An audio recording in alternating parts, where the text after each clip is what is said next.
Corrían los días de 1959, aquella tajada de tiempo, donde se lanzó la primera sonda espacial, la Luna 1, que busca un puente a la aventura humana, y Cuba comenzaba a sonar su revolución para poder levantar sus ojos a la dignidad.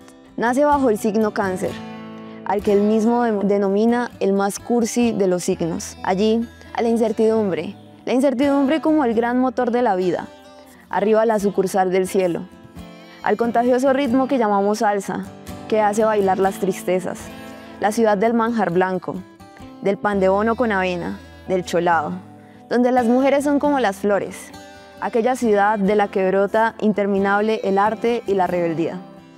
Guiado por la magia de la intuición, apasionado por los apasionados, y en su sueño profundo obtiene su mejor sueño de vida.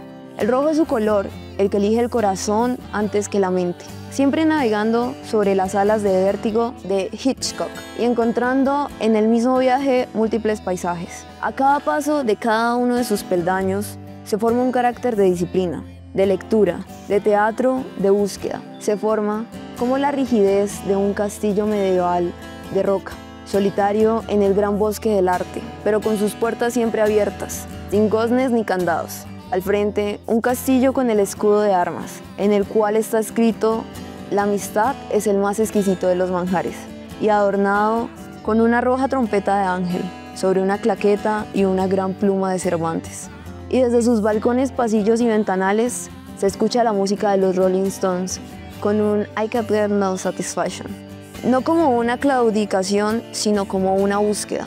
Esos ecos que no dejarán de ser ecos, gritando en silencio: viva la música de Caicedo, y fan de Forever Young de Dylan, y caminando tranquilo hacia París, con un verso de Vallejo: me moriré en París un día de estos, del cual tengo ya el recuerdo. Sandra, muchas gracias por concedernos esta entrevista.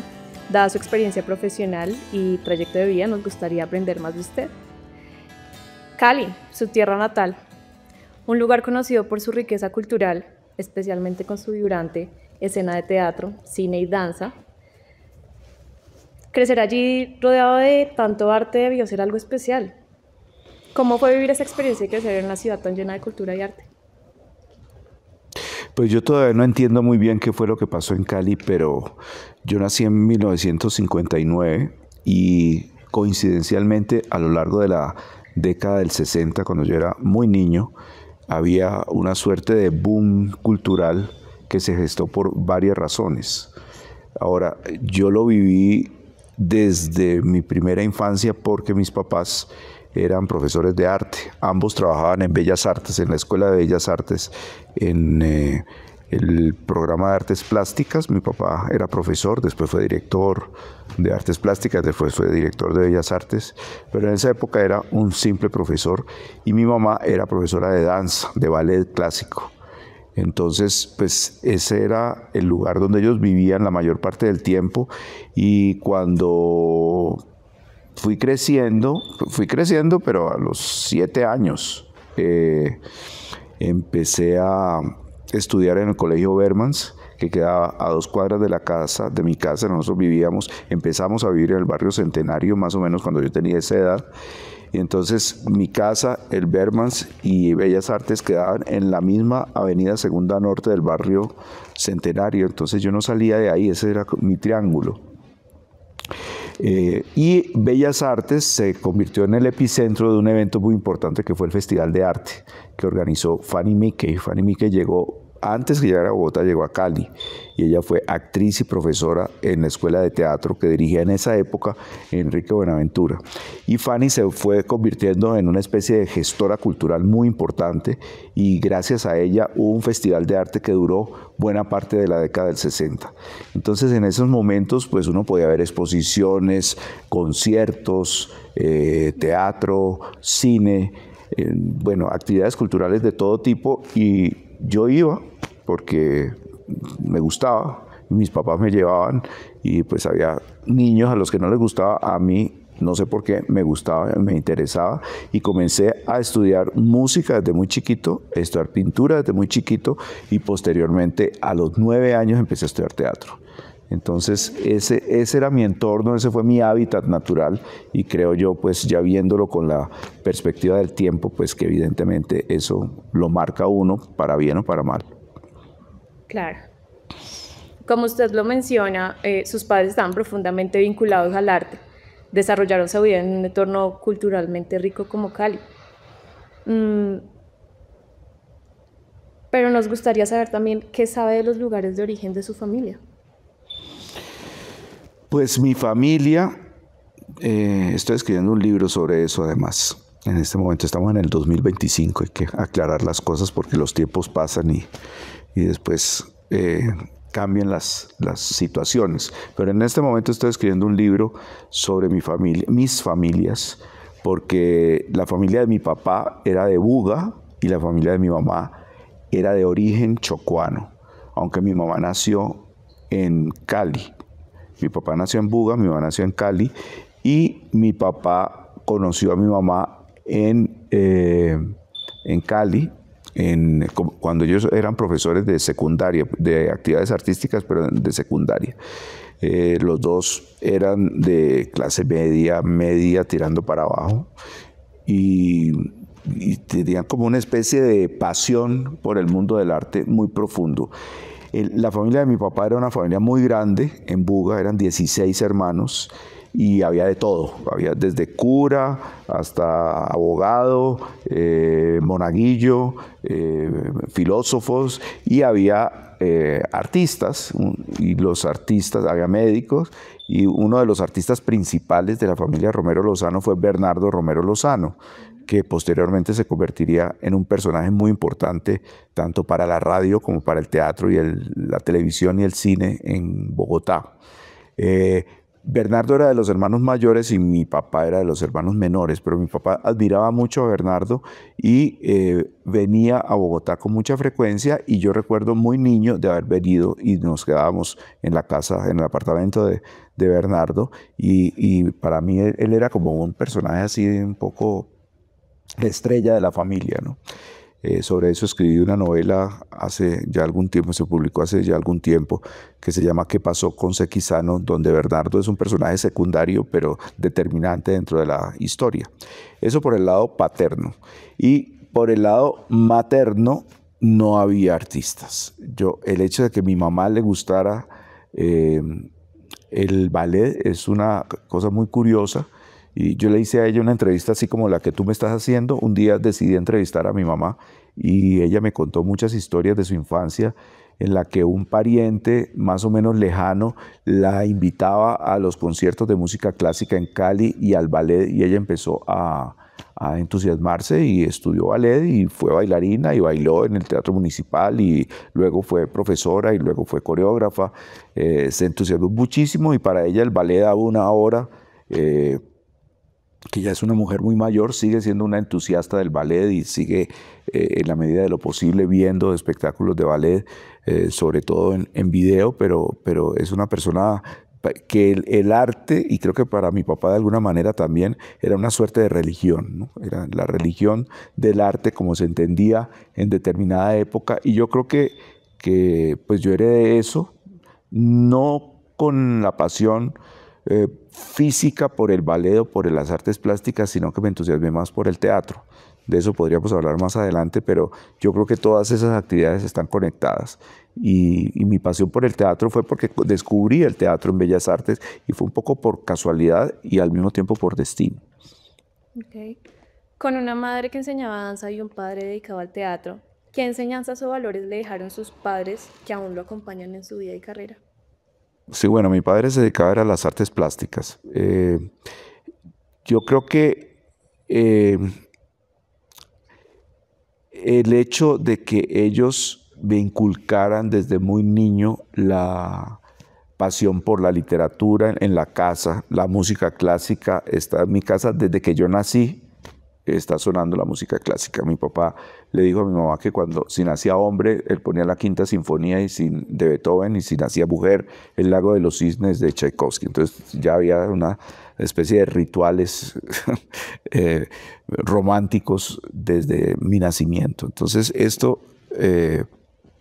pues se manifestaba desde los orígenes, y esto, como te digo, pues me sigue marcando, y yo miro eso con muchísimo cariño, ¿no? Con muchísima admiración, y me da un poco de risa nostálgica saber que ellos a ultranza tenían el arte como una prioridad, ¿no? Como una prioridad en una ciudad que era pequeña. Pues Cali no es el monstruo descomunal que es ahora en el siglo XXI, sino que en los años 60 Cali no sé cuántos habitantes tenía, pero era una ciudad pequeña, y en el entorno en que uno se movía pues era el entorno del centro de la ciudad, donde sucedían los principales acontecimientos culturales.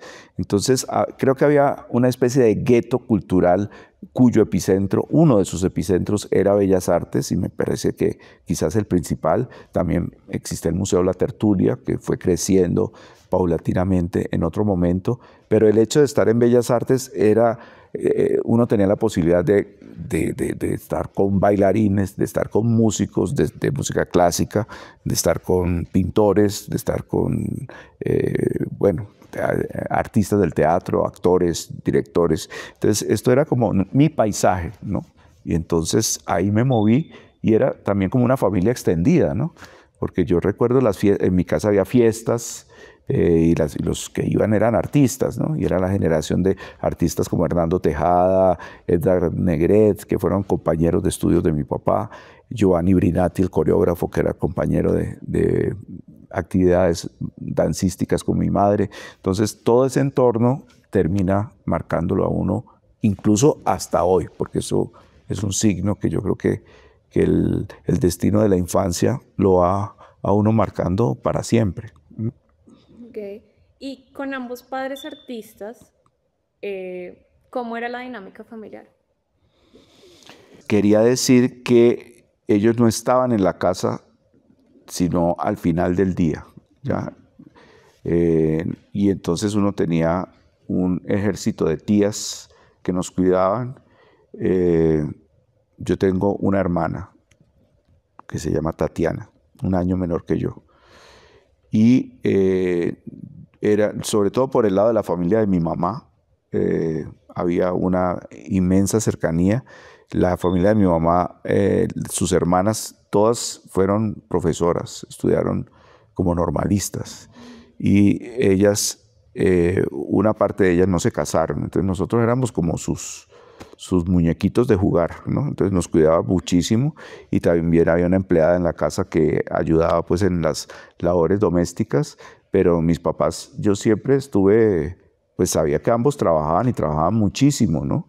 Porque pues para vivir de las actividades artísticas siempre ha sido complicado, y en esa época mucho más, ¿no?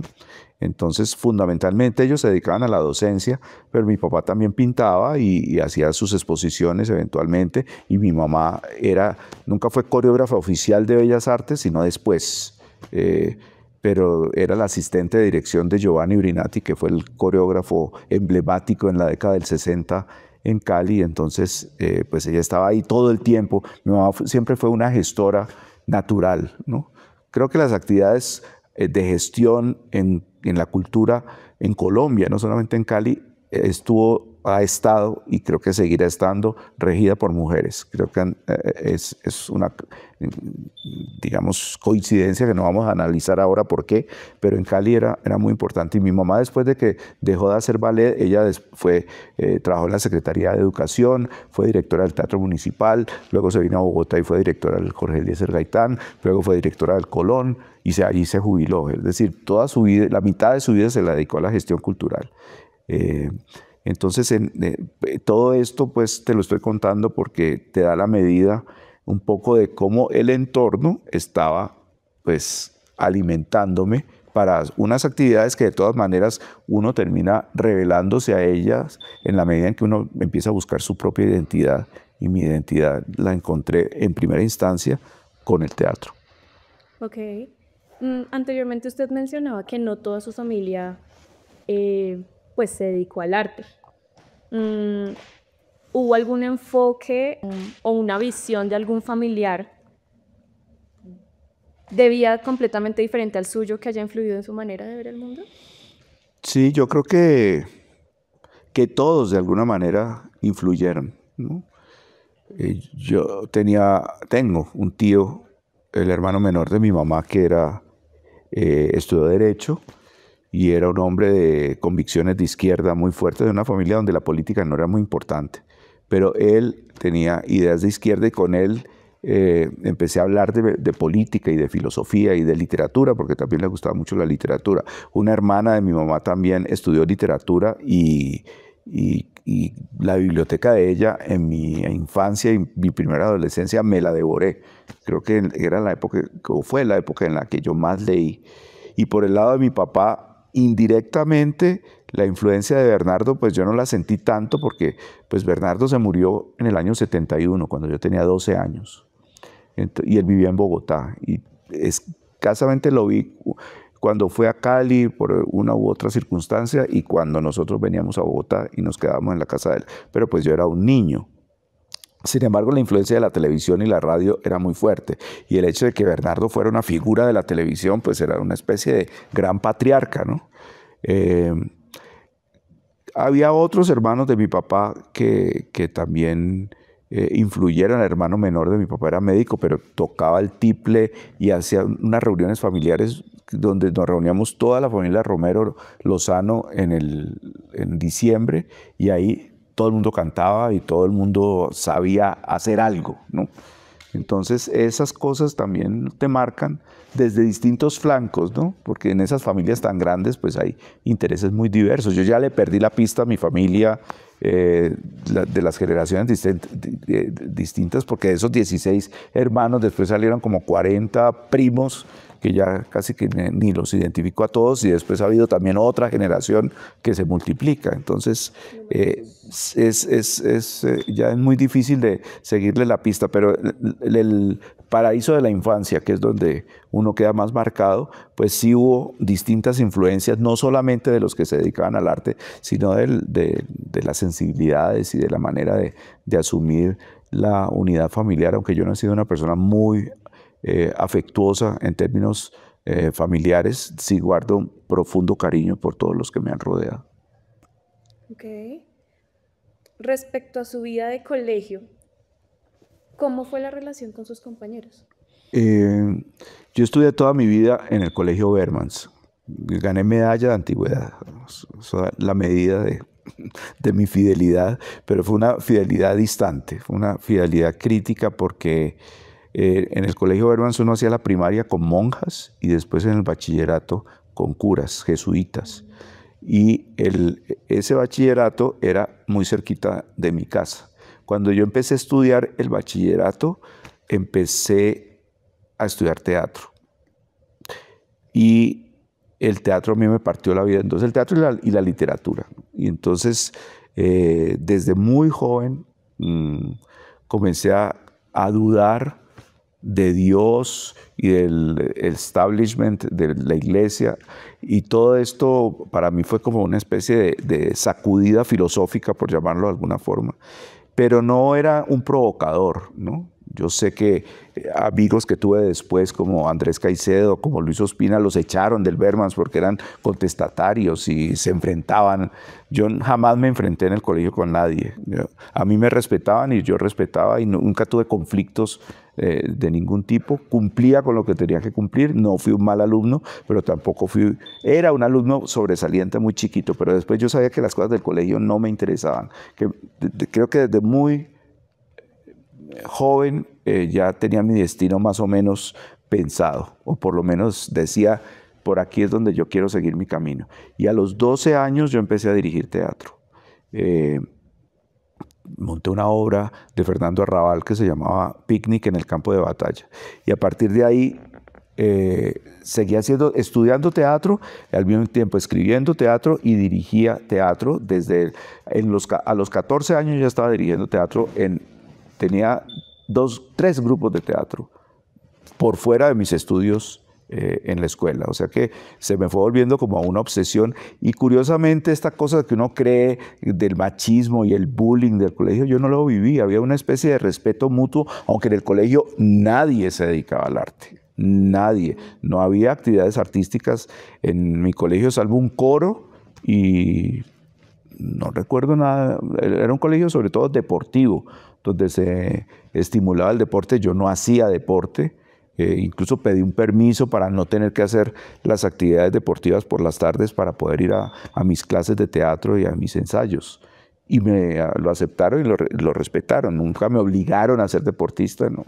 Pero no había un estímulo cultural, ni el Bermans era un colegio donde el arte fuera importante. Había profesores de estética y de música. El prefecto del colegio era un jesuita muy culto que sabía de música clásica y que le encantaba conversar conmigo de música clásica, pero no, eso no se estimulaba de una forma profunda. Okay. Bueno, devolviéndonos un poquito, usted no solo observaba el ambiente creativo, sino que también participaba activamente ayudando a sus padres en las clases. ¿Qué recuerdos tiene de esos momentos? Yo no sé si ayudándoles, porque mi papá empezó a dictar clases para niños. Él abrió una academia de arte infantil que se llamó Mundo Creador, que después de que él se retiró de Bellas Artes, él siguió ahí hasta su muerte. O sea, fácilmente fueron casi 15 años o casi 20 años donde él se dedicó a la actividad de educación para niños. Le gustaba mucho la educación para los niños. Y yo empecé a estudiar pintura con él, ¿verdad? Después, cuando crecí, estudié teatro, etcétera, entré a dictar algunas clases de teatro ahí en la academia. Pero fue mucho después, yo ya tenía 18, 19 años. No, yo empecé a enseñar y a dirigir teatro muy adolescente, pero era por mi cuenta, no era. Yo me desmarqué de mis papás rápidamente y dirigí teatro en colegios de Cali, sobre todo en el Colegio Sagrado Corazón, que era un colegio de chicas. Los montajes que yo hacía eran con mis compañeros de colegio, pero no era una cosa que dependiera del colegio, sino de mi propia iniciativa, y ensayábamos en el salón de ballet de mi mamá en la casa. Ahí montábamos las obras y era por mi cuenta, era por mi propia iniciativa, y yo no sé por qué me obedecían, nunca lo he entendido, pero iban a los ensayos y pues teníamos 15, 16 años, en una época en que uno estaba pensando en otras cosas, y montábamos las obras, nos presentábamos y hacemos temporadas y giras, ¿no? Después dirigí el grupo de teatro del Colegio Liceo Benalcázar, que también era de chicas. Todos mis compañeros me envidiaban porque yo era el único que podía entrar a estos colegios de chicas, porque era el director del colegio, el director del grupo de teatro del colegio, pero con mis papás, con mi mamá le colaboré en sus espectáculos de danza, ahora que me lo preguntas, pero como luminotécnico. Yo era más como backstage, ¿no? No como bailarín. Yo medio participé en los espectáculos, pero en cosas muy pequeñitas, ¿no? Realmente yo nunca estudié ballet. Mi hermana sí, mi hermana estudió ballet clásico pues desde niña hasta su adolescencia, pero yo era sobre todo espectador, ¿no? Hace muy pocos años publiqué un libro que se llama Profesión Espectador, donde realmente pues hago como unas crónicas sobre mi vida como espectador de cine, teatro, música, etcétera, de múltiples actividades, y yo creo que eso viene desde la infancia, y creo que eso se lo heredé a mi mamá, porque mi mamá sí, hasta los últimos años de su vida iba a todo lo que hubiera aquí en Bogotá, por ejemplo, y cuando viajaba se dedicaba a ver espectáculos. Entonces, y eso lo heredé de ella, yo creo. Respecto al tema de la danza, o bueno, algún otro ámbito artístico, ¿qué tipo de relación tuvo en ese campo, en esos campos? Pues en un momento de mi vida yo pensaba que el arte que a mí realmente me interesaba como espectador era la danza. Me parecía que era el arte sublime por excelencia, ¿no? Me gustaba y me gustaba sobre todo la danza moderna y la danza contemporánea. Aunque el ballet me gustaba, pero me gustaba más la danza moderna, y me parecía que el arte entre más abstracto era una forma de la pureza que llegaba a los niveles estéticos supremos, y eso me parecía fascinante.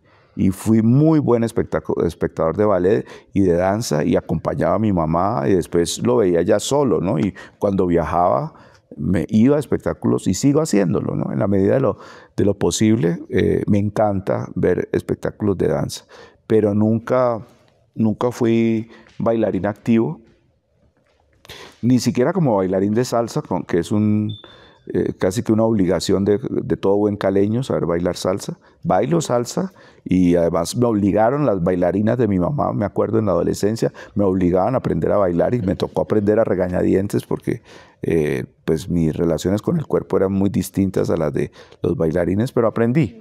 Pero no soy un apasionado del baile, como sí lo fue mi mamá o de cierta manera mi hermana. En su adolescencia fue testigo en Cali efervescente en términos culturales y políticos. ¿Qué recuerdos tiene de esa época y cómo impactan sus primeras decisiones artísticas?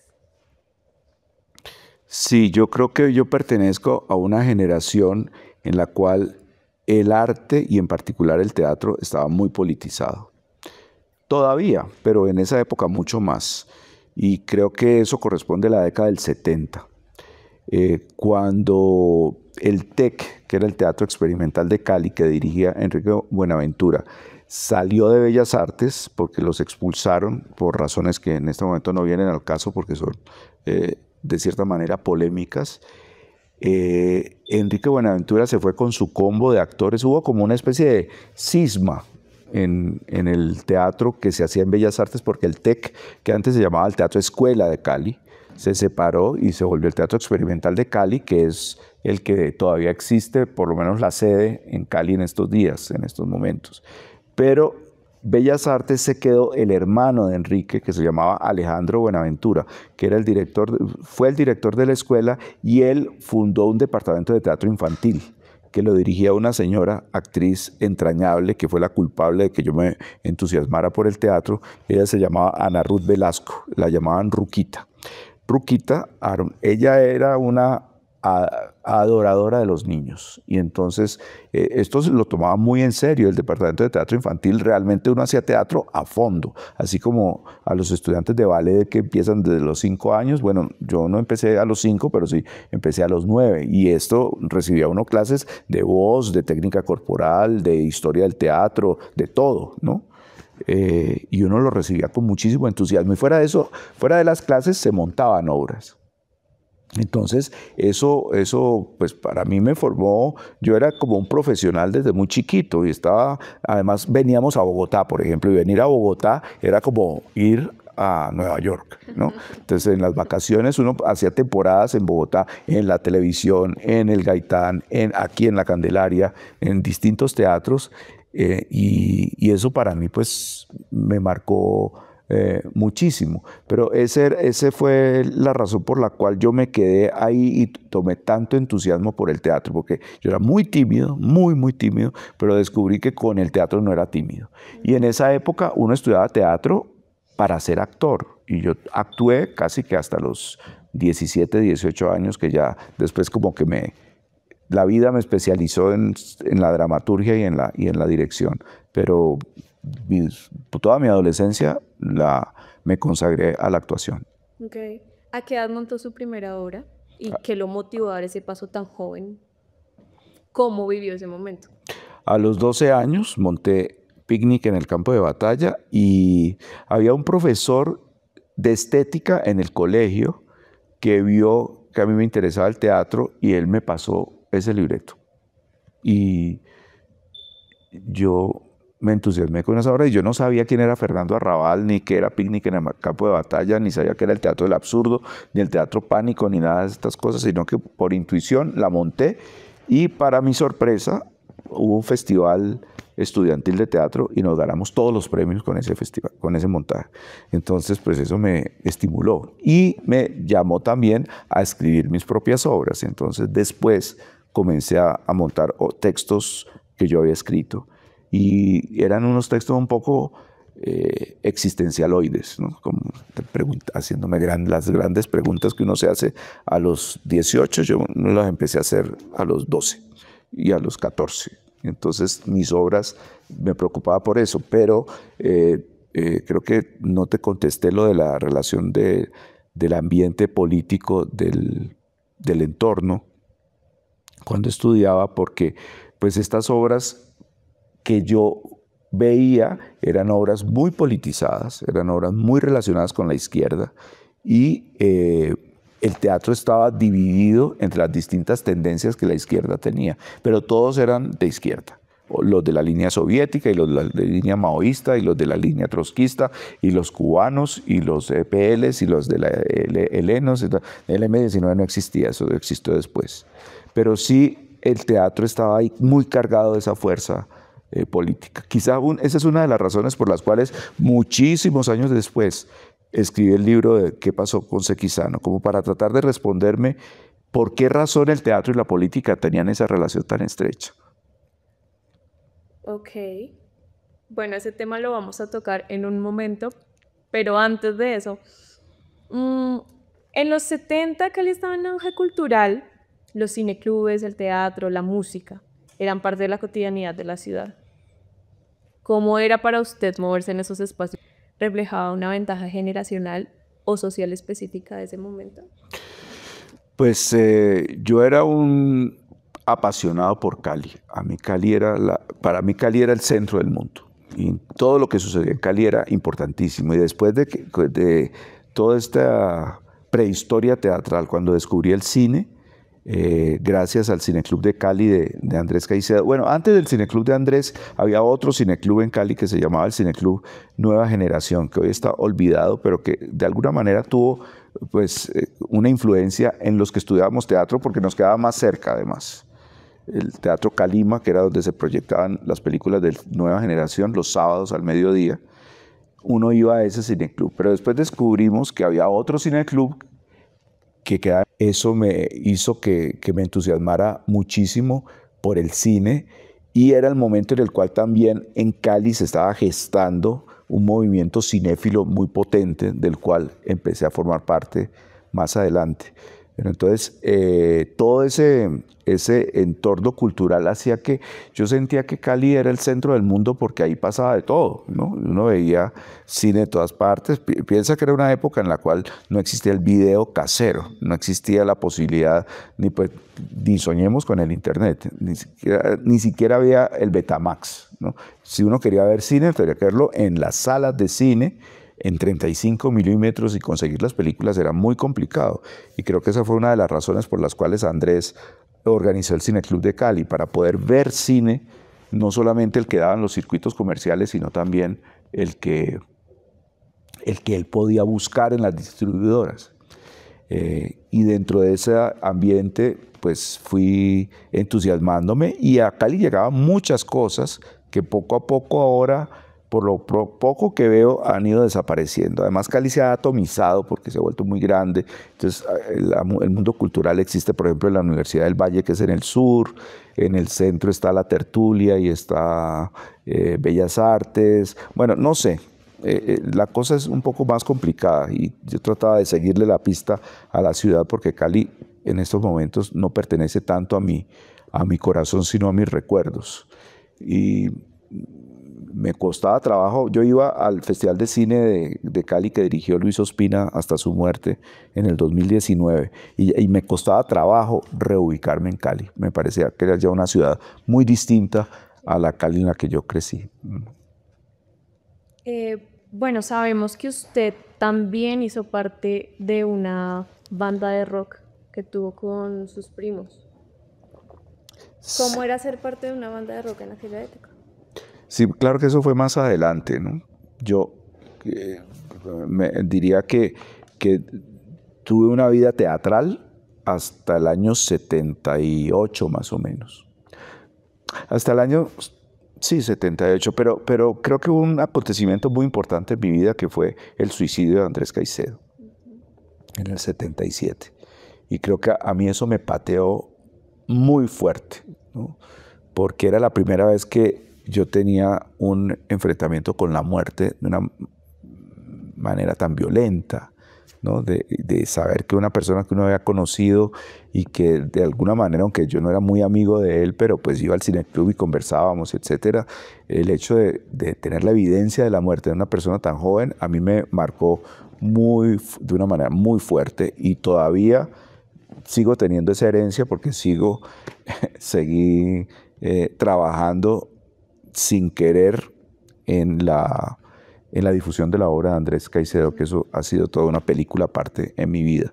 Pero digamos que hasta ahí llegó una etapa teatral mía, hasta que en el año 79 yo fui al Festival de Cine de Cartagena, y eso consolidó mi cinefilia porque me hice muy amigo de Luis Ospina y de Karen Lamazón. Karen Lamazón era pintora, es una artista que era la novia de Luis Ospina en esa época, y él estaba preparando el rodaje de Pura Sangre, de su primer largometraje. Y a mí eso me entusiasmó muchísimo, y cuando regresamos a Cali, yo le dije que yo quería trabajar en eso como fuera, y me metí en el rodaje de Pura Sangre, me salí de todo lo que tenía que ver con el teatro, y desde el año 80 más o menos hasta el año 87, 88, en Cali yo solamente pensaba en cine, y me olvidé del teatro, porque el cine se volvió una actividad muy fuerte. Y entonces había una generación de cinéfilos, que es lo que después se llamó el grupo de Cali o Caliwood, que el chiste, entre otras veces, es mío, pero me lo robaron, pero bueno, los chistes no tienen autoría. Y entonces en esa época hice todos los oficios del cine que pude, como guionista, como asistente de dirección, como todo, ¿no? Entonces esto lo pongo, te lo cuento antes de contarte la historia del rock, porque el rock viene, a mí me gustaba el rock como oyente, y después me junté con unos primos que vivían en Buga, con los cuales nos volvimos unos rockófilos, y yo iba todos los fines de semana solo a oír música allá con ellos. Y ellos eran hijos de un director de coros, o sea que eran unos estupendos cantantes y tenían un oído sobrenatural. Y entonces empezamos a cantar, y de ahí fueron saliendo nuestras experiencias de rock. Y fundamos un primer grupo que se llamó Los Silver. Eso fue en el año 79. O sea, yo tenía 20 años. Y Los Silver duró un par de años, se acabó. Después empezó todo esto que te cuento del boom cinematográfico en Cali, que llega a su cúspide en el año 85.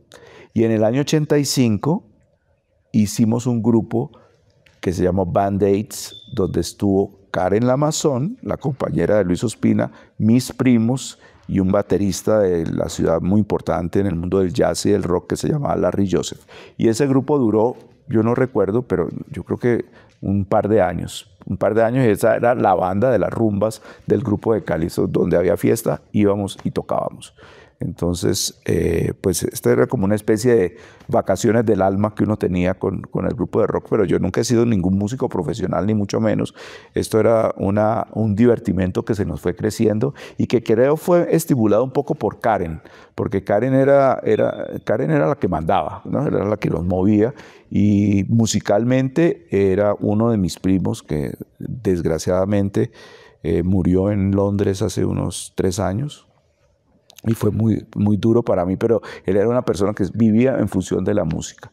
Yo vivía en función de la música como oyente, después trabajé en radio, pero como periodista cultural, más que como una persona concentrada en el mundo del rock. Pero sí, sé de rock, creo que más o menos de una manera considerable. He publicado varios libros sobre rock.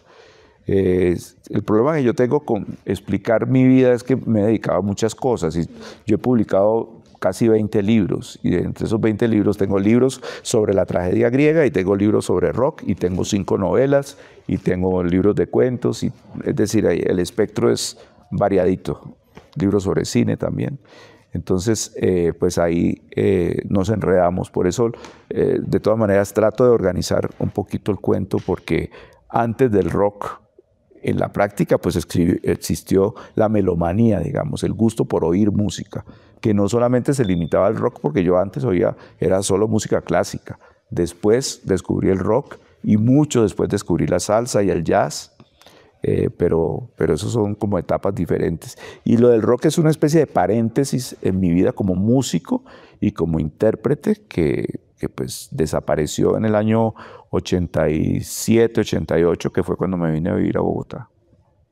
Okay.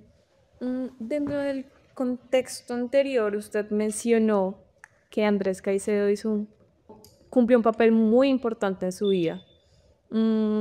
Sabemos que usted ha asumido un papel clave en preservar y difundir su legado. ¿Qué significado tiene para usted este trabajo y cómo ha evolucionado a lo largo de los años? Sí, bueno, mi historia con Andrés Caicedo es larguísima y si me pongo a hacer cuentas, yo llevo casi 45 años haciendo cosas de y por la difusión de la obra de Andrés Caicedo. Primero, todo empezó por ese impacto que me causó el hecho de su suicidio. Segundo, leer Que viva la música, que salió pocos meses después del suicidio, porque había una cantidad de coincidencias con mi vida que me aterraron, ¿no? Sobre todo en los gustos musicales. Tercero, que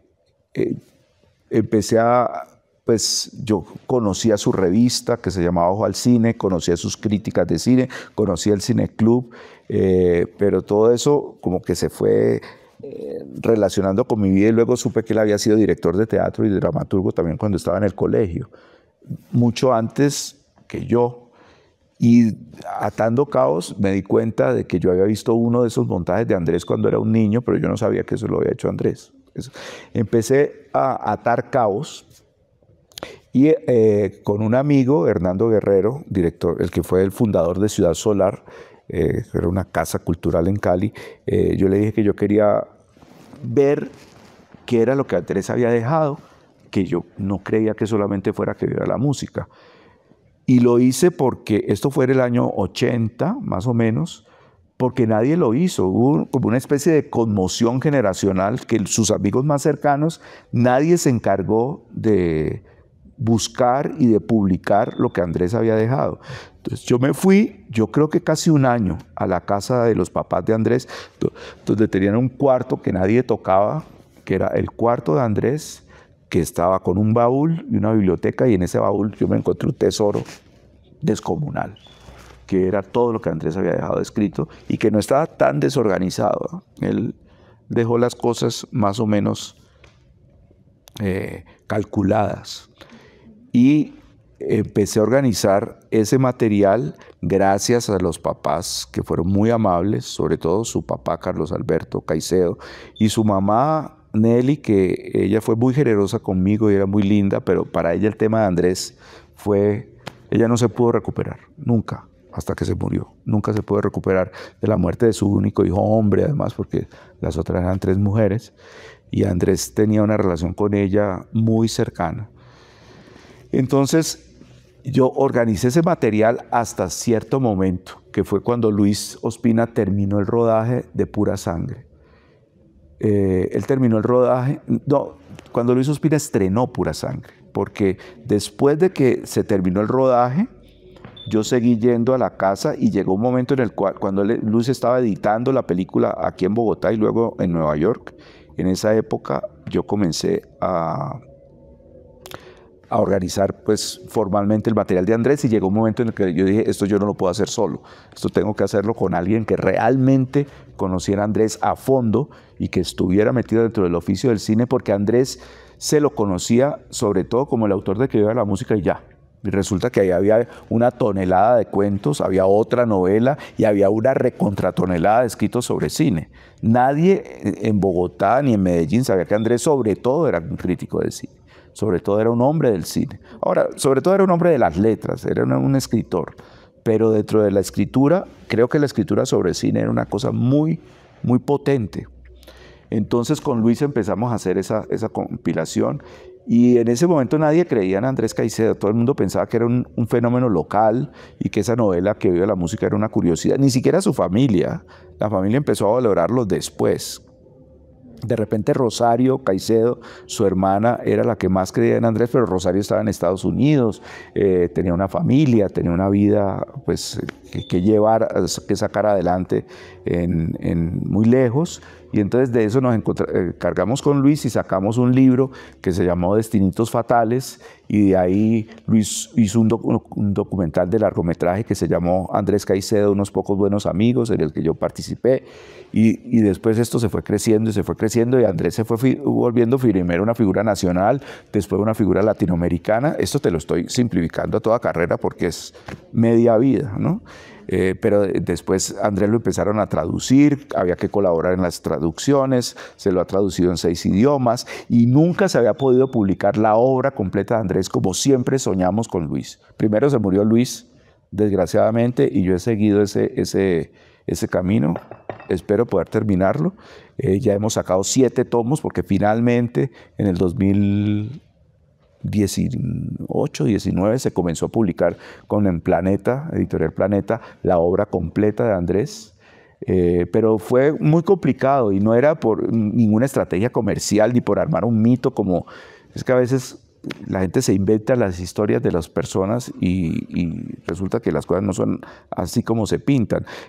Nosotros sacamos el primer libro de Andrés, Destinitos Fatales, y para sacar Ojo al Cine, que fue el libro de las compilaciones, de la compilación de sus textos sobre cine, nos demoramos 15 años en sacar ese libro. Y 15 años con un libro hecho, armado, listo, pero los editoriales no lo querían sacar porque los libros de cine no se vendían. Y creo que es la única vez que le he ganado a un editor diciéndole, mire, ese libro sí se va a vender y se va a vender muy bien, porque ese no es un libro de cine, es un libro de Andrés Caicedo sobre cine. Y Andrés ya era un autor que tenía un público lector y que ha seguido teniendo un público lector. Yo no sé ya cuántas son las ediciones que hay de Que Viva la Música, pero Que Viva la Música es un bestseller, es uno de los grandes libros de la literatura colombiana de todos los tiempos. Entonces, pero eso fue un trabajo muy lento, muy paulatino, pasó por muchas editoriales y finalmente pues de una forma u otra pues he trabajado en las ediciones de los libros, he montado obras de teatro de Andrés, monté una obra que se llama El Mar en el año 96, he trabajado, hice un programa de radio exhaustivo, he sacado un par de libros sobre Andrés, trabajé en la traducción al francés, estuve cuando se montó en Francia, estuve cuando se montó en Bélgica. No sé, a uno terminan llamándolo y uno termina convirtiéndose en el especialista. Y cuando con Luis quisimos retirarnos del asunto, empezaron a salir unas cosas fatales a mí me molesta mucho cuando se empiezan a desdibujar los nombres de las personas y como que todo el mundo empieza a inventarse un Andrés Caicedo de bolsillo, ¿no? Entonces hay que volver a meterse y tratar de aterrizar la cosa en la medida en que uno esté disponible, pues recuperar la verdad y recuperar la precisión, porque me parece que es muy importante que con Andrés y con todo el mundo ser lo más precisos posible. Pero el tiempo es fatal, ¿eh? El paso del tiempo es una cosa que desdibuja a las personas y desdibuja a los autores. Yo siempre me pregunto si con Andrés Caicedo, que es un contemporáneo prácticamente, pasa lo que pasa, ¿qué será lo que sucede con Shakespeare o con Esquilo? Lo que nos llega a nosotros, eso está permeado por miles de circunstancias que pues ya nunca sabremos qué es la verdad y qué es la leyenda.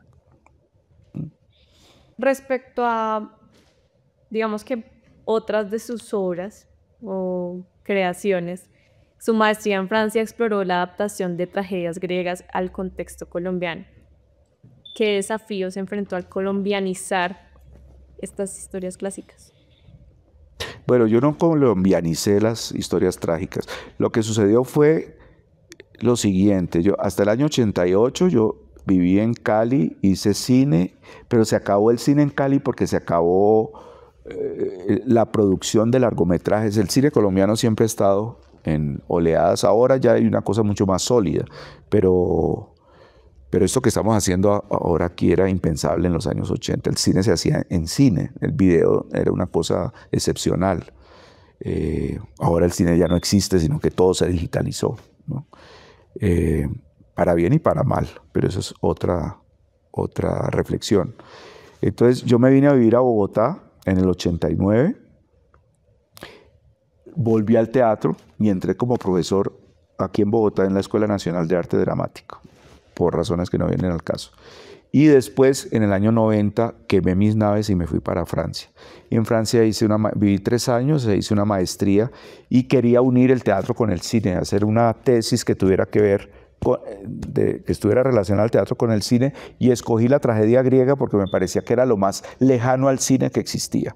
Decía, sin embargo, había muchas adaptaciones de tragedias griegas en el cine, así que hice mi tesis de maestría sobre la tragedia griega en el cine mundial. Y ese fue mi primer acercamiento al tema. Y además que tenía que ver con algo que se conectaba con el pasado que te he estado contando. Es que cuando yo estudié teatro, pues se montaban obras que tenían que ver con la política, y la creación colectiva era una cosa muy importante, y la dramaturgia nacional y la búsqueda de una dramaturgia nacional era determinante. Entonces yo nunca actué en una tragedia griega. Nunca. La tragedia griega se estudiaba, era como en la historia del teatro, en la historia del arte, como una cosa de museo. Pero nadie se tomó el trabajo de montar Electra o la Orestía o Antígona en esa época, no. Por lo menos en la época en la que yo estudiaba. Antes ya se había montado, pero en esa época no. Y después bueno, pasó mucho tiempo, yo volví a Bogotá, entré como profesor de la ASAP, de la Facultad de Artes de la Universidad Distrital, ahí sigo desde hace 30 años, y en determinado momento decidí hacer un doctorado, pero yo quería que fuera un doctorado en español, que tuviera que ver con el teatro colombiano y que tuviera que ver con el tema que había trabajado en la maestría. Entonces decidí hacer mi tesis doctoral sobre la tragedia griega en Colombia. Pero no eran adaptaciones de tragedia griega, sino que era una reflexión sobre la historia de la tragedia griega en Colombia. Cómo se había montado, y es una reflexión sobre cerca de 100 montajes que se hicieron o que se han hecho, hasta el año 2014, que fue cuando terminé y cuando hice la sustentación, y que por fortuna me fue muy bien, y que por fortuna el libro se ha publicado y se ha vendido muy bien. Entonces, esa fue mi matrimonio con la tragedia griega. Fue un matrimonio analítico, reflexivo. Por supuesto que he trabajado las tragedias griegas en términos académicos, pero solamente he montado un par de veces tragedias griegas, pero el grueso fue reflexionar sobre cómo ha viajado la tragedia griega a nuestra época, primero en el cine y después en el teatro colombiano. De acuerdo. En otras de sus entrevistas menciona que trabajar en cine en los años 80 era un desafío técnico enorme, pero también una época de descubrimiento. ¿Qué fue lo más significativo que el cine le enseñó sobre contar historias? Bueno, yo creo que el cine, lo más bello que tuvo el Grupo de Cali es que nació de la cinefilia, que eso no es patrimonio exclusivo de Cali, sino que cada país tiene su Grupo de Cali, por llamarlo de alguna forma, ¿no? Y Luis Ospina hizo un documental al final de su vida que se llama Todo comenzó por el fin, y es un documental sobre la historia del Grupo de Cali entre el año 71 y el año 91. Y pasó más o menos lo que pasó con Andrés Caicedo, que se pensaba que era una película para caleños, y resulta que ese documental se volvió una película de culto. Afortunadamente Luis alcanzó a estar en vida para disfrutar el éxito que tuvo, porque lo invitaron a todas partes, los festivales de Estados Unidos, de Francia, de Inglaterra, de Japón, de China, de Corea, de Argentina. En Argentina hubo como un boom de Todo comenzó por el fin. Fue un documental, a pesar de su extensión, fue un documental muy bien recibido, muy bien recibido.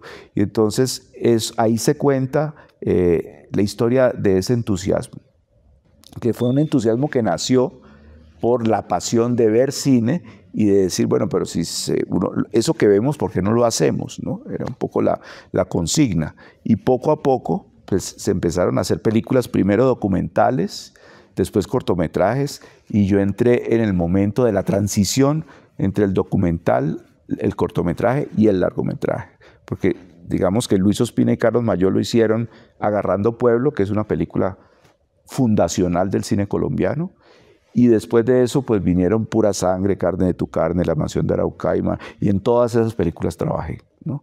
Entonces me pareció además muy interesante, y eso está conectado también con lo que hice después en París, es la manera de relacionar el teatro con el cine, porque los del cine miraban con malos ojos a los del teatro, y los del teatro miraban con malos ojos a los del cine, y yo siempre les decía, pero si en Estados Unidos o en Inglaterra los actores de teatro hacen cine y hacen televisión indistintamente. ¿Cómo así que aquí los actores de teatro no pueden hacer cine? Y esa pelea me la gané gracias a La Mansión de Araucaima, que en este año están cumpliéndose 40 años de su rodaje.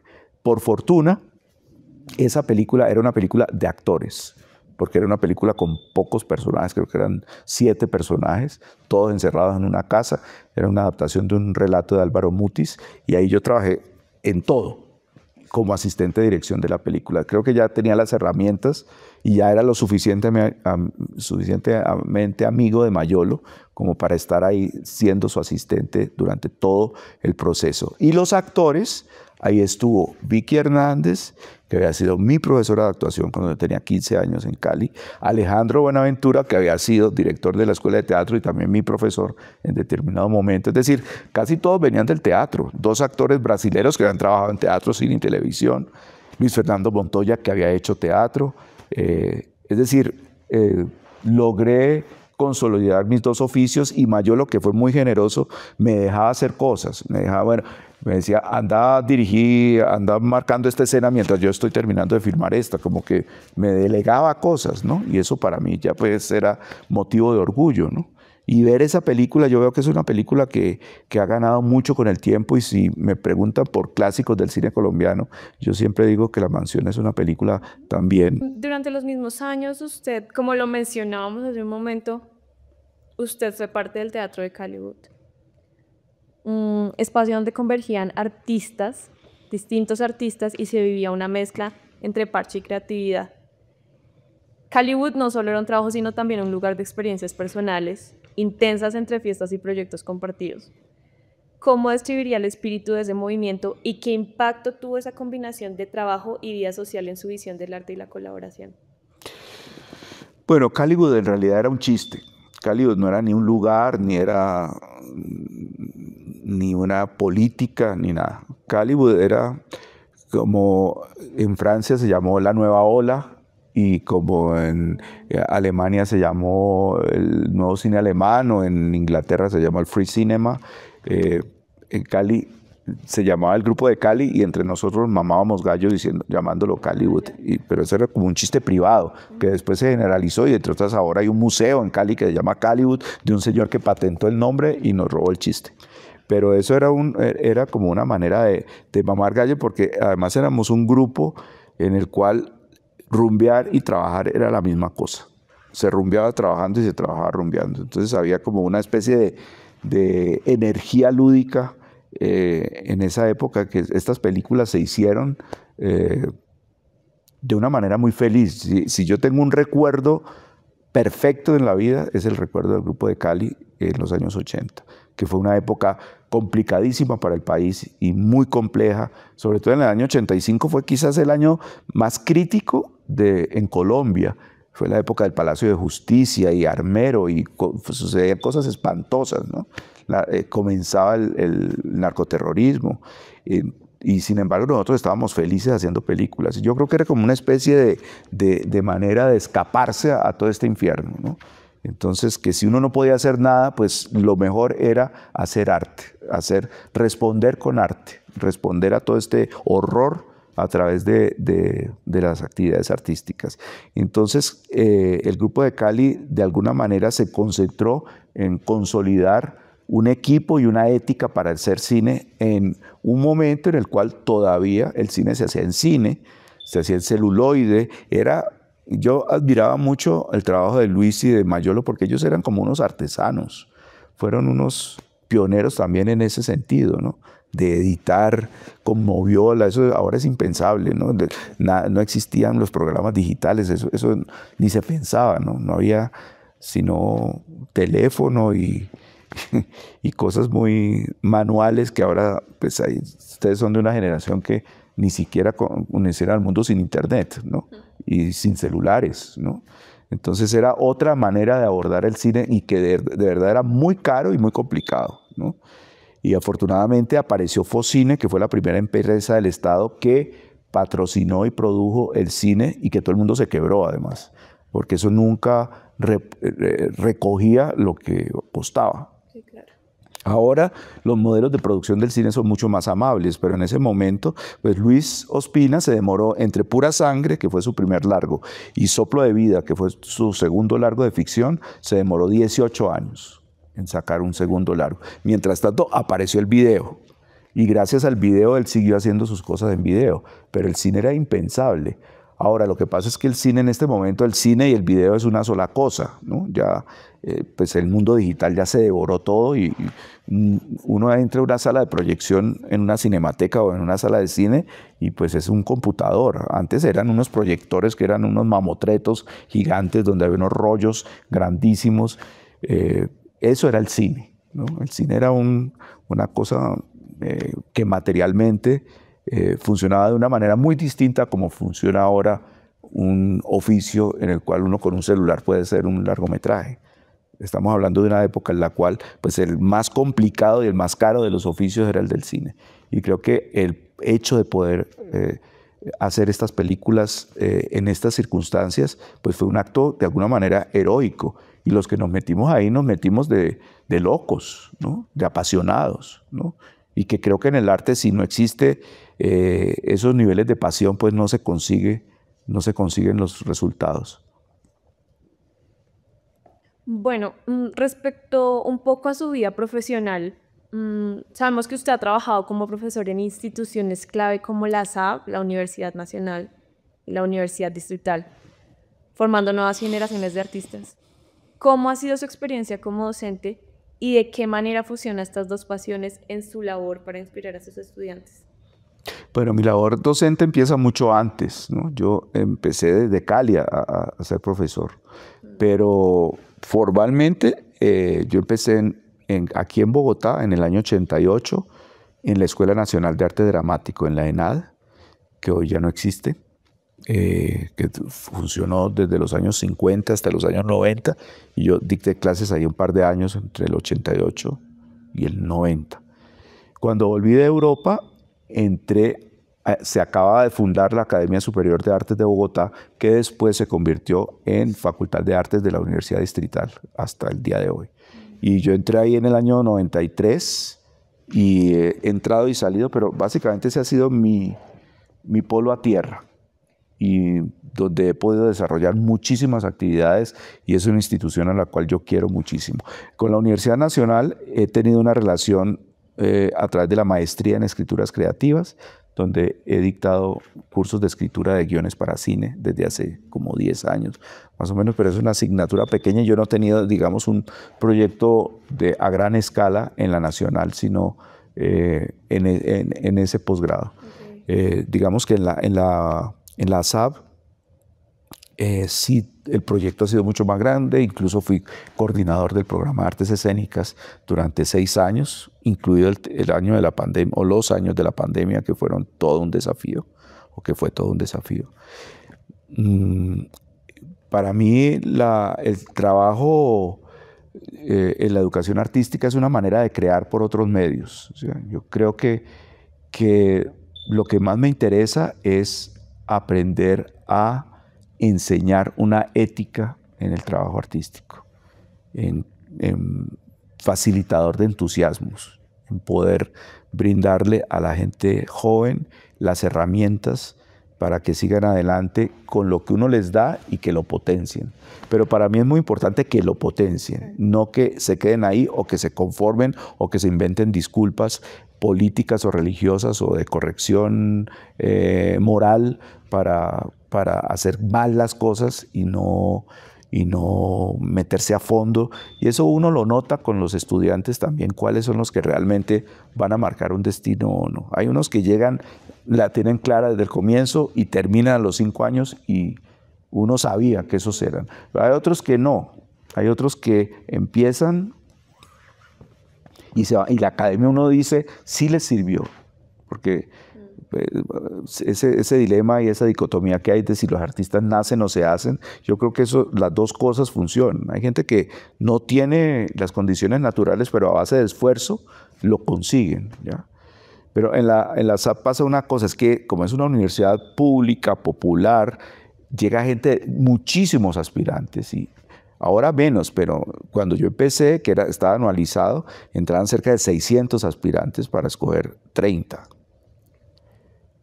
Ahora más o menos la proporción, bueno, y ahora hay más competencia. Ahora todas las universidades tienen programas de artes y de artes escénicas en particular. Pero en ese momento, te estoy hablando de comienzos de la década del 90, pues la SAB era lo único que había en Bogotá. Y existían cursos informales, escuelas privadas, pero que no te daban ningún título.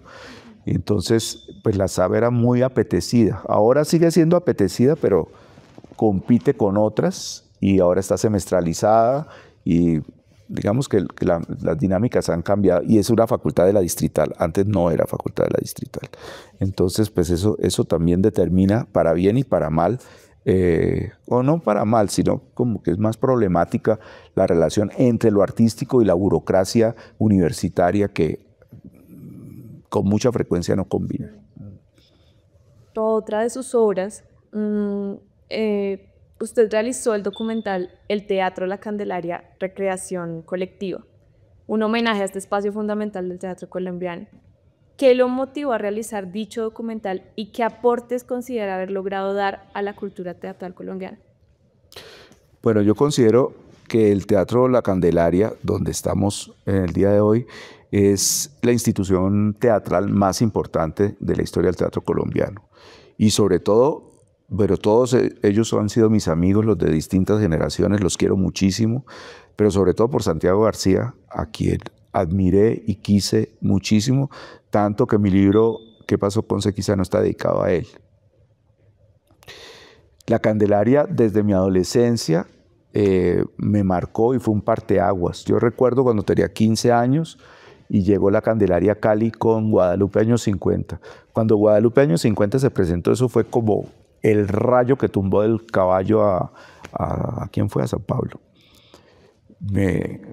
Pues a mí y a mis compañeros de estudios, ver una obra de teatro colombiana tan estimulante en todo sentido, tanto artística como políticamente, que yo dije, esto es por aquí. Y la Candelaria y lo que hacía Santiago García con actores que no eran grandes estrellas, sino que era un colectivo de verdad, en la época en la cual se consolidó la creación colectiva, y yo creo que se consolidó de verdad en el Teatro La Candelaria.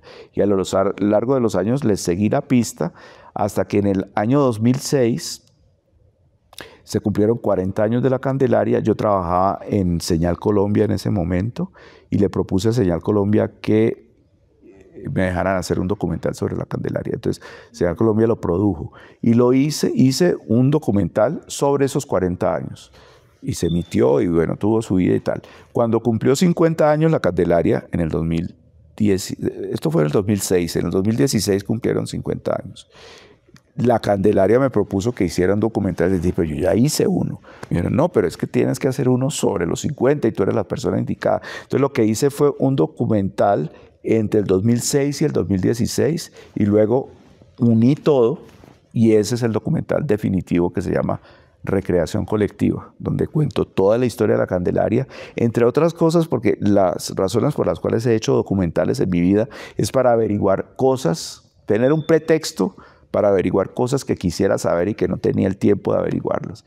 Y conocer la prehistoria de la Candelaria a fondo, hacer el documental me sirvió para eso. Así como el libro de la tragedia griega en Colombia me sirvió para averiguar muchas cosas que desconocía, o el documental que hice sobre la historia de Richie Ray y Bobby Cruz, que necesitaba saber qué era lo que había pasado de verdad con estos músicos y por qué habían influido tanto en mi ciudad y por qué había influido tanto en la obra de Andrés Caicedo. Bueno, ese documental para mí fue determinante. Bueno, respecto a un tema que ya ha tocado anteriormente, que es su libro ¿Qué pasó con Sequizano? Tenemos algunas preguntas. ¿Cuál es el aporte más significativo de Sequizano a la cultura teatral que quedaría en la memoria de los colombianos? Pues ahí te voy a responder de dos formas. Primero, que Sequizano forma parte de un conjunto de novelas que yo he hecho, porque no solamente he trabajado en el teatro y en el cine, sino que la literatura para mí ha sido muy importante. Yo escribí Pues a mí me gusta mezclar las actividades artísticas y en el cine pensar en el teatro y en el teatro pensar en la música y en la música pensar en el documental. No sé, como que todas las artes yo pienso que están muy relacionadas. Entonces yo había publicado una novela que se llama Oraciones a una película virgen, que es una historia del rodaje de una película en Cali en los años 80. Después publiqué El miedo a la oscuridad, que ahora se va a reeditar en un mes. Después escribí una novela que se llama Anfiteatro. Y después una novela infantil, juvenil, más que infantil, sobre Julio Garavito. Y después hice ¿Qué pasó con Sequizano? Y ¿Qué pasó con Sequizano? Tiene muchas razones por las cuales lo escribí. Primero, porque quería saber qué era lo que había pasado con Sequizano. Aquí al lado existe la sala Sequizano. Santiago García Sequizano, o le hablaba a todo el mundo de Sequizano, que había sido su maestro, y había una anécdota que a mí me impactó mucho, que Sequizano llegó, era un director japonés que vivía en México, y el gobierno de Rojas Pinilla lo contrató para entrenar actores para la televisión que había empezado en el año 54.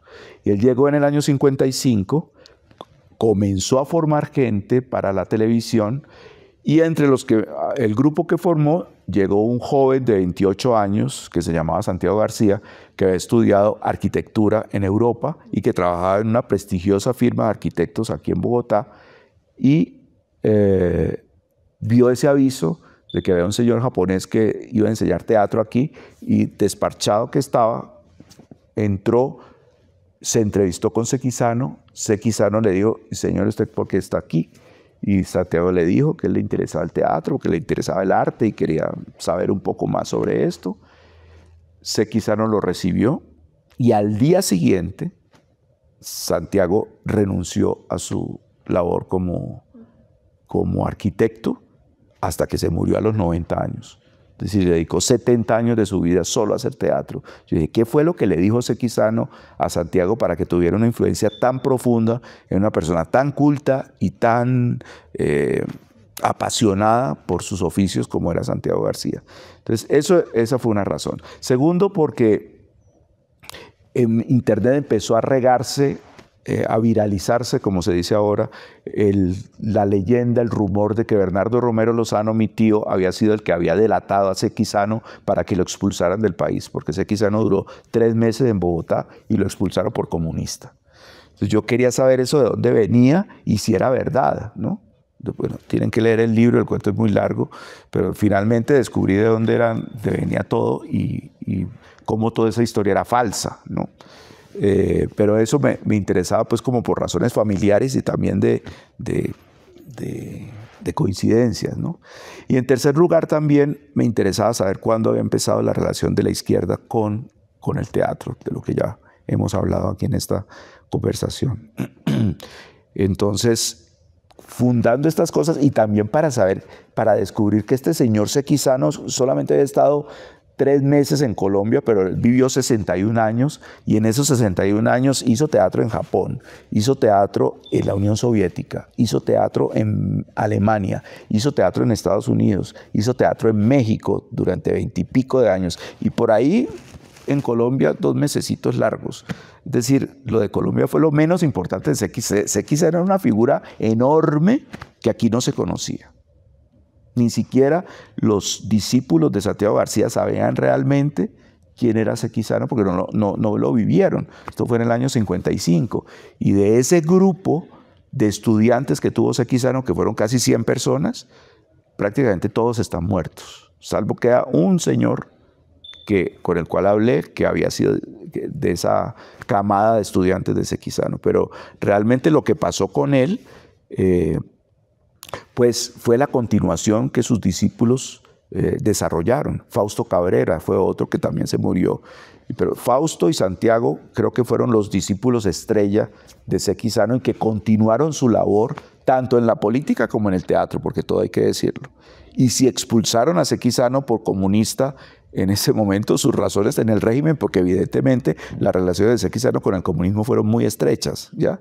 No era, por supuesto, razón para expulsarlo, pero también había que considerar que el gobierno de Rojas Pinilla en ese año había declarado ilegal el comunismo en Colombia. Entonces, pues llegó, fue un gol que le metieron a la dictadura finalmente. Y cuando se dieron cuenta ya tenían el monstruo adentro y les tocó sacarlo rapidito, por desgracia.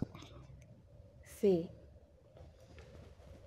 Usted menciona en el libro, abro comillas, en mi adolescencia empecé a entender que el teatro y la revolución proletaria eran las caras de una misma y extraña moneda. Es decir, que existe una relación estrecha de los expresionismos cultural, teatral y el devenir político en una sociedad. ¿En qué medida en el teatro actual sigue manteniéndose esa relación? Pues eso ha sido muy diverso. Lo que pasa es que en Colombia nos saltamos épocas y etapas y creo que pasamos de un teatro costumbrista muy ligero, heredado de la tradición española, más superficial, a un teatro súper militante, ¿no? Y entonces los años 60 y 70, sobre todo los 70, fueron un teatro donde o se hacía teatro militante o no se hacía teatro. No hubo la tradición del teatro de repertorio, que es lo que llaman peyorativamente el teatro comercial, ¿no? Entonces, la que realmente desarrolló eso fue Fanny Mickey, con la fundación primero de los café conciertos en los que ella trabajaba, como La Gata Caliente, y posteriormente con la fundación del Teatro Nacional, de los teatros nacionales. Y entonces hubo como una especie de división ahí ética en el teatro, pero la relación del teatro con la izquierda fue una relación muy profunda y ahora lo que pasa es que uno no puede decir el teatro colombiano es la creación colectiva o el teatro colombiano es el teatro nacional o el teatro colombiano es el Matacandelas, ¿no? Hay muchos teatros colombianos, como hay muchos teatros portugueses y hay muchos teatros franceses y muchos teatros norteamericanos, es decir, cada país se ha diversificado muchísimo y uno no puede decir que cada país sigue un mismo catecismo. Entonces el teatro colombiano, para bien diría yo, pues tiene desde las formas más experimentales, además como sale tanta gente de las escuelas de formación teatral, pues eso ha permitido que se diversifiquen, existan grupos que siguen la tradición de la Candelaria o existe un teatro, digamos que con actores que viven de su oficio con muy buenos salarios, como el Teatro Nacional, que se concentra más en comedias o en espectáculos para gran cantidad de públicos, con quienes he trabajado muy a gusto también, y ahí he montado obras. Entonces esto ha variado mucho, ¿no? Como ha variado el cine. Cuando se hicieron las películas que te digo del Grupo de Cali, se hacían 2 largometrajes al año y eso era una proeza en el país. Ahora, si tú miras las cifras, en el 2024 se estrenaron 74 largometrajes en Colombia. Se estrenaron, no se hicieron, porque se hicieron mucho más. Se estrenaron 74 películas. Eso, pues, es una cantidad descomunal, ¿no? Y con el teatro también pasa eso. Yo hablaba hace poco con alguien que venía de Estados Unidos, de una ciudad muy culta como San Francisco, y está aterrada de la cantidad de librerías y la cantidad de teatros y la cantidad de salas de cine y la hermosa cinemateca que tenemos aquí. Es decir, hay una vida cultural muy activa que por desgracia no es en todo el país, pero en Bogotá hay una vida cultural muy importante, ¿no? Y que hay que tenerla en cuenta. En su libro también usted cita una frase en que Engels anotaba, abro comillas, los filósofos hasta el momento no han hecho más que interpretar de diversos modos el mundo. Ahora de lo que se trata es de transformarlo. El mundo se desmoronaba y los artistas debían contribuir a esa transformación. ¿Se puede decir que el teatro fue y sigue siendo un dispositivo clave en la transformación de la cultura política? Pues eso es una utopía, ¿no? Eso es una utopía sobre la cual se vivió durante muchos años. Pero yo creo que los artistas, para bien, nos hemos dado cuenta que el arte no sirve para nada. El arte no es los artistas no somos sirvientes. no somos servidores, ¿no? El arte cumple otro tipo de funciones y no tiene que estar al servicio de la política. El arte tiene la política como una forma de reflexionar sobre el mundo, pero el arte también produce otro tipo de sensaciones y de placeres y de necesidades que no necesariamente tienen que ser con la militancia o con el servicio militar de la política.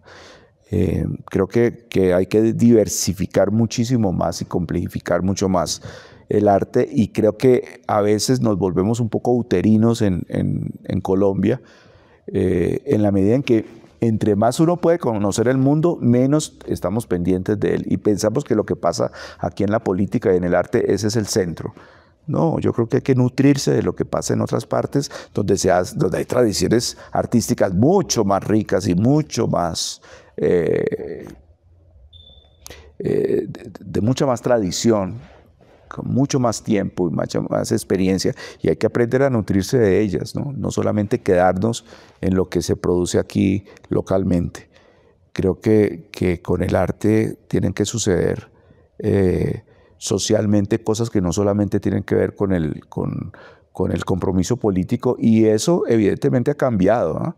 Las obras de teatro al servicio de partidos políticos o de grupos políticos, eso prácticamente ya no existe, ¿no?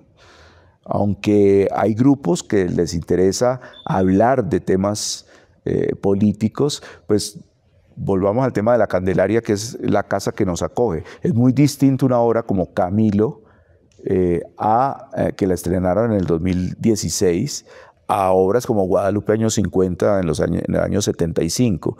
Es decir, son obras que tienen que ver con la política, pero en la forma como se reflexiona sobre el discurso político es completamente distinto. Es decir, no, el Camilo de la obra de teatro de la Candelaria no tiene nada que ver con el Guadalupe Salcedo de Guadalupe años 50 del 75. Eran circunstancias y modelos de construcción dramática completamente diferentes. Ok, usted menciona que varios elementos lo alejaron de los ideales de corte izquierdista. Uno de ellos fue la muerte de Andrés Caicedo. ¿Podría explicar por qué y en qué sentido lo alejó de este evento? Bueno, yo no creo que la muerte de Andrés Caicedo me haya alejado de las ideas de izquierda. Creo que ese conflicto lo tuve desde antes. Es que yo creo que yo fui una especie de comunista precoz. Creo que hice muchas cosas desde muy temprano. Hice teatro desde muy temprano, empecé a escribir desde muy temprano, y también me entusiasmé con las ideas de izquierda desde los 15 años hasta los 19 más o menos. Pero pasaron acontecimientos en el mundo que me fueron alejando de ese tipo de entusiasmos y de militancias que después se convirtieron en acontecimientos muy violentos, y yo nunca he sido una persona violenta, y me decepcionaron, ¿ya? Ahora, uno es de todas maneras una persona progresista. Yo no me siento alguien alejado pues, de una sociedad más justa, por supuesto, y de ser respetuoso de todo el mundo. Pero los procedimientos de la izquierda no son mis procedimientos. Para mí, la verdadera militancia, o la militancia que a mí me ocupa, es la de ser un buen artista. Es decir, yo tengo la militancia del arte como una ética con la cual yo no negocio. Es decir, para mí lo más importante es poder ser un buen escritor, poder ser un buen director de teatro, poder ser un buen pedagogo. En ese territorio me muevo, y esa es mi política, y en ese ámbito, en ese espectro es donde yo me muevo. Y creo que no solamente fue una actitud mía, sino también una actitud de cierta manera generacional. Lo que sucedió, por ejemplo, con el grupo de Cali en los 80 era una suerte de generación de desencantados que decidimos hacer política por otros medios, ¿no? Carlos Mayolo, por ejemplo, fue una persona muy militante en la izquierda en los 60. Luis Ospina le tocó la época de las rebeliones juveniles en los Estados Unidos cuando estudió cine en California. Pero después de esto, lo que se hizo en los años 80 no tenía que ver con una relación directa con militancia alguna. Y creo que fue como una especie de anarquismo espontáneo el que nació en Cali en esa época y que yo creo que hemos mantenido en la medida en que pasan los años, los que quedamos vivos. Ok. ¿Se podría considerar que el surgimiento del teatro experimental en la década de los 70 corresponde a un legado de Sekizano en nuestra cultura teatral? Yo creo que la influencia de Sekizano en el teatro colombiano es una influencia indirecta. Es una influencia que tiene que ver por los que estudiaron con Sekizano y su herencia. Porque, por ejemplo, cuando Sekizano se fue del país en diciembre del 55, poco tiempo después se fundó el Teatro El Búho. Y en el Teatro El Búho estaba Fausto Cabrera, estaba Santiago García, Bernardo Romero Lozano también dirigió ahí, y muchas de las personas que trabajaban en televisión trabajaban también en el Teatro El Búho, que el Teatro El Búho nació antes de lo que se llamó después la Casa de la Cultura, que se fundó en el año 66 y que fue el origen del Teatro La Candelaria.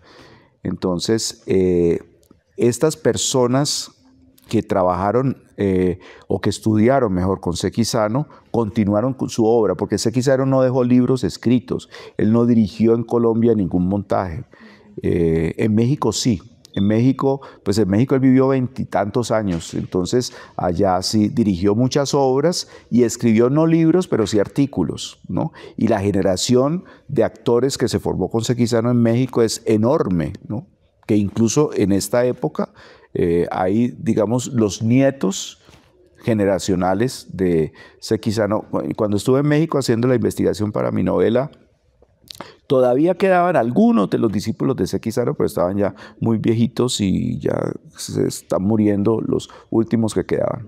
Pero yo creo que, volviendo al tema de Colombia, que es el que nos ocupa, la influencia de Sekizano de cierta manera tuvo que ver con instaurar el método de Stanislavski en nuestra formación y de cierta manera la ética del trabajo teatral. Yo creo que Sekizano le dio un peso, una personalidad al trabajo teatral, que si bien a él lo trajeron para formar gente de televisión, lo que hizo fue formar actores para todo, ¿no?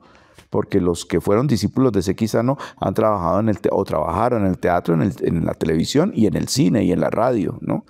Y que venían antes de haber trabajado en radio y en teatro, pero de una manera muy empírica. Lo que sucedió con él es que él le dio potencia y le dio seriedad y convirtió el oficio del actor en una manera de enfrentarse al mundo, de saber que el teatro no era un pasatiempo, sino que era una ocupación a la que había que dedicarse de tiempo completo. En este momento en que por primera vez el país está conducido por un gobierno de izquierda, ¿usted consideraría que la cultura teatral podría tener un papel relevante al devenir de nuestra transformación política? La relación del arte con el poder en Colombia siempre ha sido complicada, ¿no? Y el hecho de que en este momento haya un gobierno de izquierda no quiere decir que vivamos en una Arcadia cultural, ni mucho menos. Creo que hay una lucha por encontrar una identidad cultural que nos diferencie del resto del mundo, pero que al mismo tiempo yo creo que no debería distanciarnos de lo que sucede en otras latitudes. Entonces, me parece que el hecho de que haya un Ministerio de la Cultura muy comprometido con las esperanzas de cambio que haya en Colombia, eso no quiere decir que sea un jardín de rosas. Me parece que el mundo del arte tiene que estar independiente del poder, no puede ser los payasitos del régimen, ¿no?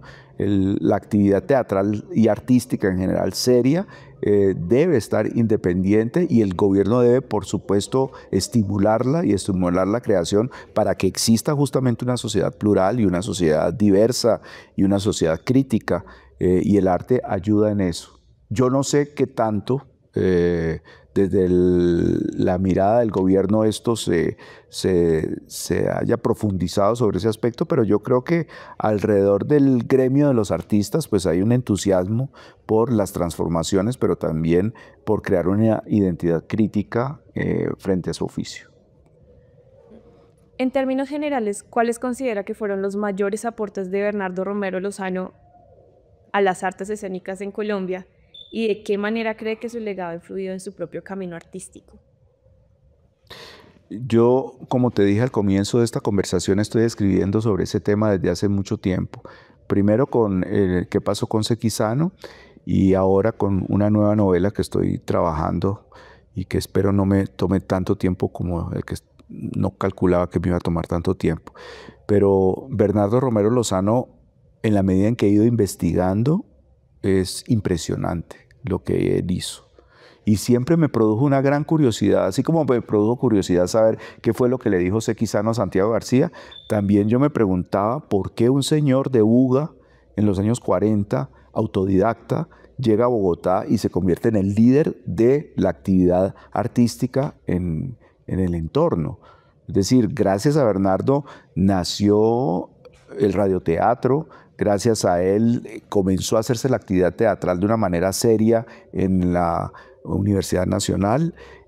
Gracias a Bernardo Romero Lozano se empezaron a hacer los teleteatros. El primer día que hubo televisión en Colombia, el primer montaje lo hizo Bernardo Romero Lozano y durante años, pero no hizo cualquier cosa, ¿no? Eran casi que obras a diario donde se montaba todo el repertorio universal, desde los griegos hasta Tennessee Williams, Shakespeare, Molière, que eso después se perdió, Kafka, la radio, que los pocos archivos que quedan de la inmensidad de programas, solamente de La María, la novela de Jorge Isaacs, hizo una serie de 100 capítulos en radio. Entonces eso te va dando la dimensión de una persona que estuvo todo el tiempo dedicada a la actividad creativa hasta que su corazón estalló en 1971.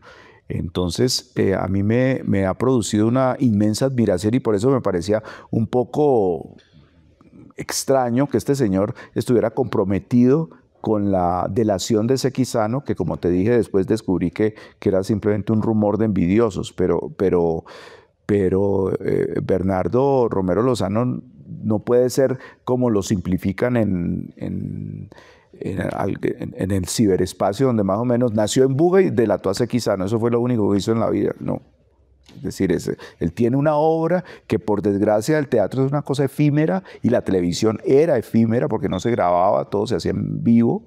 Entonces lo que queda de Bernardo Romero Lozano para las nuevas generaciones es muy poco, como que queda muy poco de lo que se hacía en los años 50 en materia de creación de historias para el escenario o para la pantalla. Son muy pocos los testimonios y las pruebas, salvo fotos y programas y alguna que otra crónica, pero todo esto es un material que hay que recuperar, yo creo, para que esa memoria realmente sirva creativamente en las nuevas generaciones. En su libro usted comenta que en sus primeras aproximaciones al teatro se contaba con ciertas obras puestas en escena en el medio teatral colombiano, como La Revuelta de los Comuneros, La Masacre de las Bananeras, La Guerra de Vietnam, Los Excesos de la Conquista Española y La Gesta Indigesta de los dictadores latinoamericanos, que pusieron en tablas sucesos histórico-políticos como un aporte a la transformación que se estaba promoviendo. En este momento, ante la magnitud de las enormes transformaciones políticas en que nos encontramos a nivel mundial y la transformación de la cultura política colombiana, ¿qué obra le gustaría crear, dirigir o recrear en escena que le contribuyera a los vientos de transformación en que vivimos? Bueno, yo no sé si esos temas que has citado me interesen a mí particularmente hacerlos. Los he visto montados de múltiples maneras, los he disfrutado y también los he cuestionado, dependiendo de quién los haya hecho y dependiendo en qué época. Pero con respecto a las obras que yo he montado en teatro, he tenido distintos momentos, ¿no? Primero me gustó montar clásicos por una cosa de formación, de saber cómo era que se montaban los clásicos. Después monté mis propias obras, porque me parecía que era importante tener una voz propia. Después, creo que por el trabajo académico, eso me obligó también a combinar montajes clásicos con obras que yo escribía.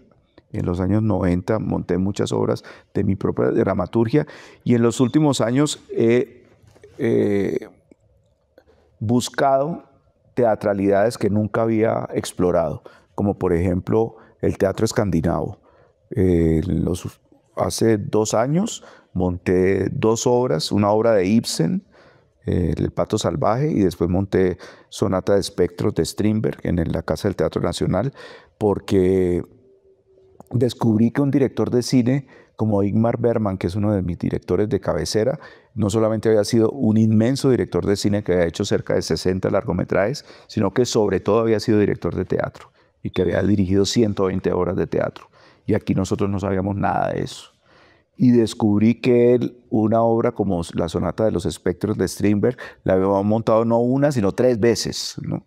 Entonces fui a Suecia, investigué sobre el teatro de Bergman y decidí montar la Sonata de los Espectros, que nunca se había montado en Colombia. Entonces esos paréntesis de tratar de reptar y de captar teatralidades de otras geografías, eso me entusiasma. Y por otro lado, he trabajado textos míos,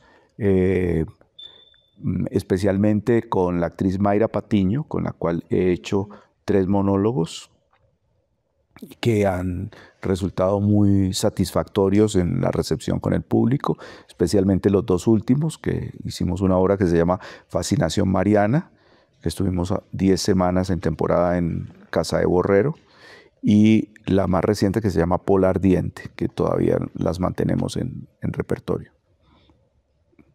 Ok. ¿Y cuál es el aporte para usted como persona y como profesional del ejercicio a través de la obra ¿Qué pasó con Sekizano? ¿Qué pasó con Sekizano? Nació como una investigación. Yo realmente no quería hacer una novela, sino que en el año sabático, después de la pandemia, creo que fue en el año 2022, me dije, en mi año sabático me voy a concentrar a investigar sobre Sekizano. Y ese año escribí un ensayo de 150 páginas sobre Sekizano y se le mostré al editor con el que trabajaba en ese momento en Editorial Planeta, y él se entusiasmó mucho y me dijo, pero si ahí tienes un material para una estupenda novela y no deberías desperdiciarlo. Entonces le cogí la caña y armé la novela, y esa es la novela que se publicó y que ya va por su 2ª edición.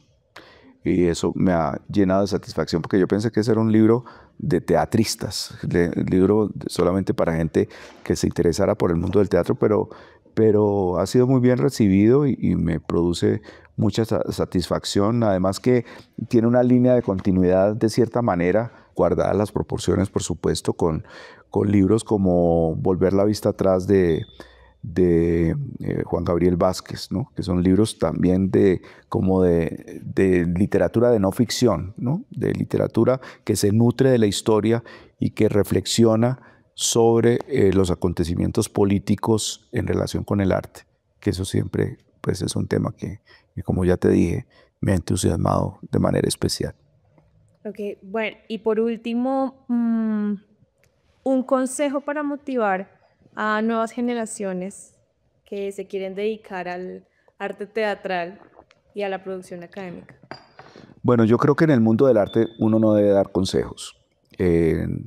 Y la mejor forma, Luis Ospina decía que el mejor consejo era predicar con el mal ejemplo, que el mal ejemplo formaba muy bien.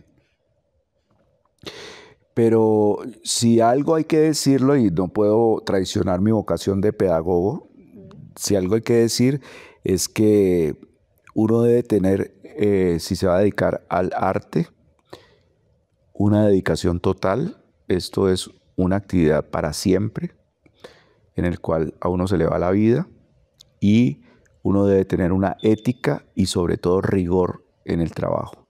Me parece que uno no puede traicionar al público con superficialidades. O, así suene paradójico, uno debería ser superficialmente profundo o profundamente superficial, como decía Andy Warhol.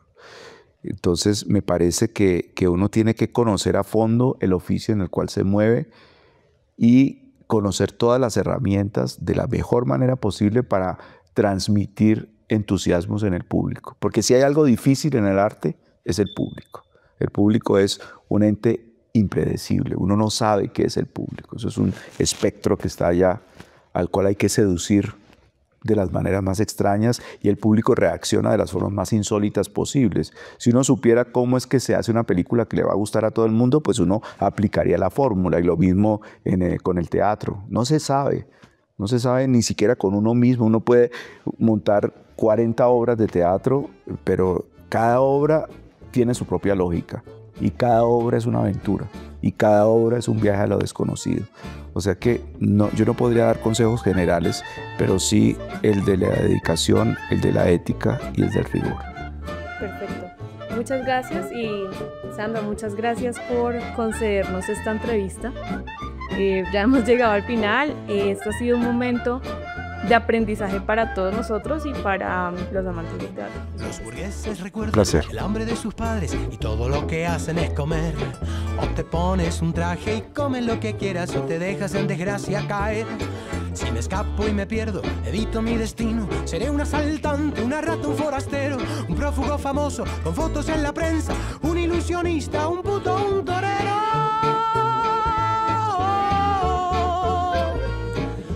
No produciré ningún bien tangible, no venderé artefactos en la tienda.